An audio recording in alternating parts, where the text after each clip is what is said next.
So, as someone once said, after nourishment, shelter and companionship, stories are the thing we need the most in the world. Now, for a lot of us, stories are so much a part of our growing up years. They bring back a lot of memories, they bring back a lot of nostalgia. But most of all, today's session, I'd like to share with all of you just why I think storytelling is so important for a child's development and education. The first reason is it boosts listening and comprehension skills. Now, when I talk about comprehension skills here, it's when we listen, we are also understanding what the other person is saying, other than just listening to the certain sounds which are coming forward. So it boosts our listening and also boosts our comprehension skills. It sharpens a child's perception of languages. So, whatever language you may be telling your child a story, it really doesn't matter. What matters is the child's perception of the language is going to get better. The child's ability to speak and understand a language is also going to improve. The second one is it helps in the development of how they interpret what they are listening. For example, when you are probably telling the story of the boy who cried wolf, I think one of the things that a child automatically understands is that it's not such a great idea to tell lies, because there could be a point when people might just not believe you.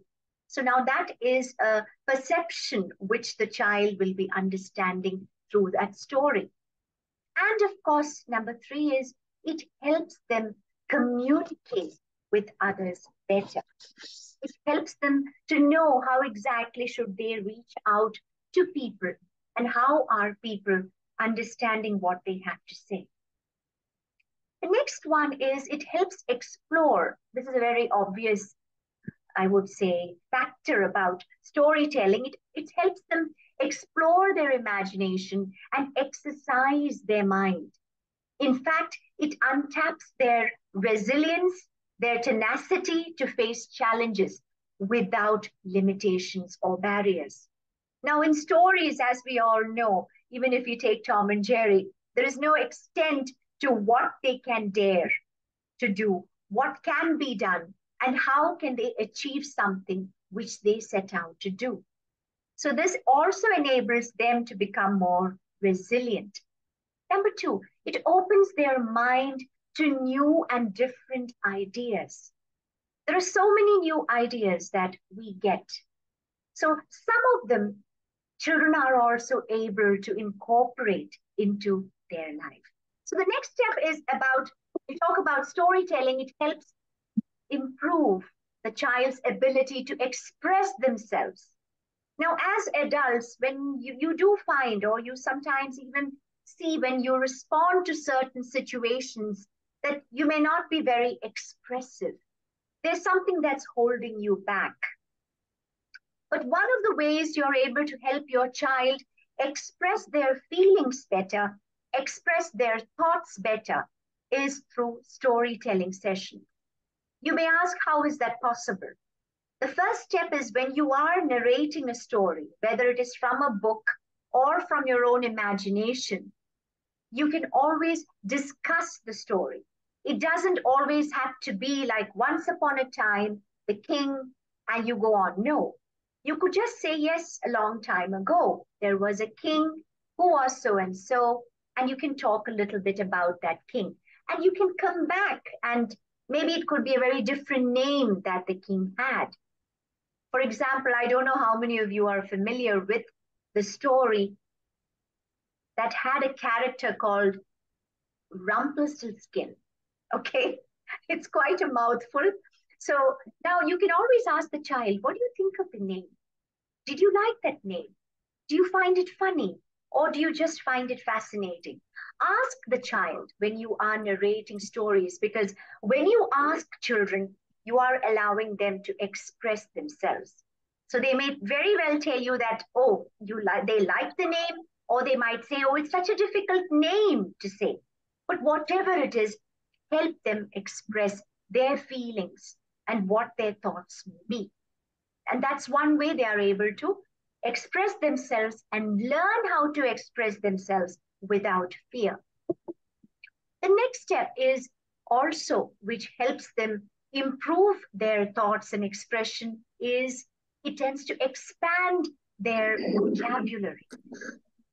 I think it's important that a child is able to understand the values that you want to tell them through stories, and also children are able to consider actions and reactions, the cause and effect in terms of life.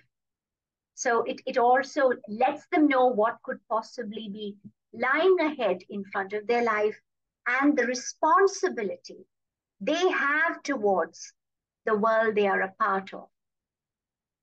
Why is it important that we talk about stories where the hero or the heroine or any being is probably doing something good for people around? It's also one way of helping the child understand that you have a responsibility to make the world a better place. And talking of responsibilities, I would also request all of you parents to please consider that when we look at whatever area that is of concern to us, for example, it could be our children, remember, what can you do for the world around you? It doesn't have to be through money. I keep telling that to people. There are lots of things we are able to do as a way of reaching out to people. So when you might wonder, what has that got to do with storytelling? It has, because sometimes you can bring about some of the things that you may have done, or if you don't want to talk about yourself to a child, okay, but you can bring in a character who has done a lot of things for people without expecting anything back. And that is one way for a child to understand that there is a lot we can do to make the world a better place. It's all about reaching out and making that effort. And I think I would also like to mention here that when it comes to relationships between parents and children, one of the best ways to have a closer relationship with your children is through storytelling. So what's important here is also, when you are looking at stories, you don't necessarily, that was my idea here, you don't necessarily have to be looking at storybooks to tell stories to a child. You can actually tell stories from your imagination. So develop your imagination so that you're able to bring in very personalized stories that you know your child is going to enjoy, appreciate, and remember for a very long time. A storytelling session is not just about stories, it is literally about life itself. Because I think, as Sajay said, we as parents are the first teachers that the child is exposed to. And I would consider we are our children's best friends as well. But how are we able to give them that confidence that we are their best friends? And one of the ways is through storytelling and the unconditional love that we give them during the sessions, before and after those sessions.